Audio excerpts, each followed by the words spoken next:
اليومين الأخيرين، واللي كتستدعي يمكن 3 ولا 4 الملاحظات. الملاحظة الأولى، هذه ماشي المرة الأولى اللي جنوب إفريقيا كتمشي في هاد الطريق هذا. من 2005 وجنوب إفريقيا كتحاول أنها تاخذ هذه المواقف السلبية والمواقف اللي يعني متشددة.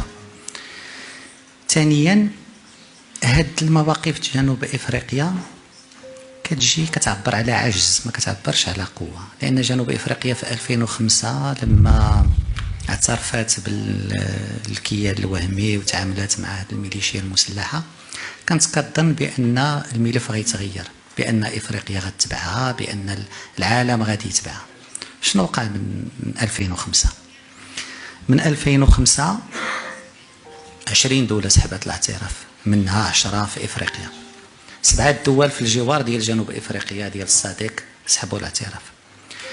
جنوب إفريقيا دخلت المجلس الأمن 3 المرات في 2005، في 2007 وفي 2011 وفي 2019، ما غيرت والو. جنوب إفريقيا كتشوف بأن اليوم نصف ديال القارة الإفريقية 23 دولة حلات قنصلية في الأقاليم الجنوبية، منها عدد كبير من الدول ديال المنطقة ديالها والجوار المباشر ديالها. جنوب إفريقيا كتشوف بأن 90 دولة اليوم كتعبر على موقف إيجابي من مبادرة الحكم الذاتي اللي قدمها المغرب في 2007. ومن هاد 90 دولة 30 كاينة دولة إفريقية اللي غادا في هذا المنحى. جنوب إفريقيا غتشوف بأن في المغرب رجع الاتحاد الإفريقي، المغرب يرأس مجلس الأمن والسلم، والاتحاد الإفريقي غادي في واحد المواقف بناءة في هذا الإشار. إذا فهاد كل هذا البهرجة وهذا الصخب هو كيعبر على عجز عن تأثير في الملف، وأن اليوم ترفع واحد كنقولوا طخشو، واحد الخرقة، ولا دير واحد طابي غوش، ما كيغيرش من الملف، وانما كيعبر على عدم القدره على التاثير فيه، وبان الا كان هذا الشيء اللي بقى فانه ما كيضيفش للملف شيء. النقطه الثالثه هي ان جنوب افريقيا اليوم بهذه التطورات اللي ذكرت هي في الجانب الخاطئ من التاريخ، لان المسار هو مسار نحو ايجاد حل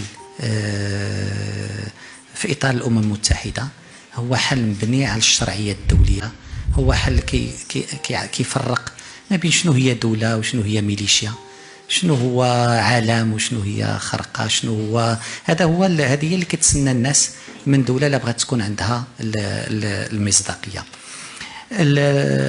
المغرب غادي يستمر يتعامل مع هاد البهرجة وهاد الصخب بنفس الطريقة، اللي هي أولا يزيد يعزل جنوب إفريقيا في هذه المواقف، بأنها إذا كانت هذه في 2005 كانت يلاه 27 دولة اللي كانت ساحبة الاعتراف، اليوم راهم 37 وغيزيدوا، وتعزل هذا المنطق اللي هو منطق معادي للشرعية الدولية، معادي للحل ومعادي لمجهودات الأمم المتحدة.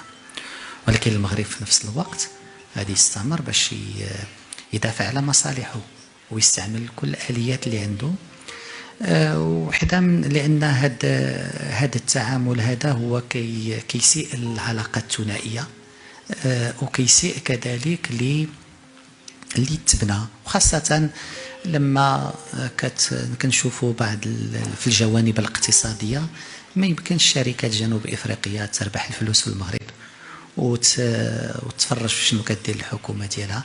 كنظن الرسالة جلالة الملك في الخطاب في خطاب 20 غشت كان واضح، هذه النظارة اللي كيشوف بها المغرب العالم، وبالتالي فالمغرب ماشي متفاجئ بما يقع، لأن هذا تعودنا عليه وتعودنا على الآثار السلبي ديال ما عنده أثر، والطريق غدا وكل ماده اللي نتجاتو التصرفات جنوب افريقيا في السابق راه غادي تجنيه في المستقبل، اللي هو لا تاثير على الملف وعلى تطوره وعلى المسار اللي واخده واللي خداتو الدول اللي عندها مصداقيه. وكنشوفوا اليوم بلجيكا وكنشكروا على هذا الموقف. شفنا اوروبا تقريبا واحد 10 الدول اللي غير في هاد الثلاث شهور الاخيره اللي عبرت على هذه المواقف. شفنا القاره الافريقيه، شفنا الدول العربيه. هذه هي الدول اللي عندها المصداقيه.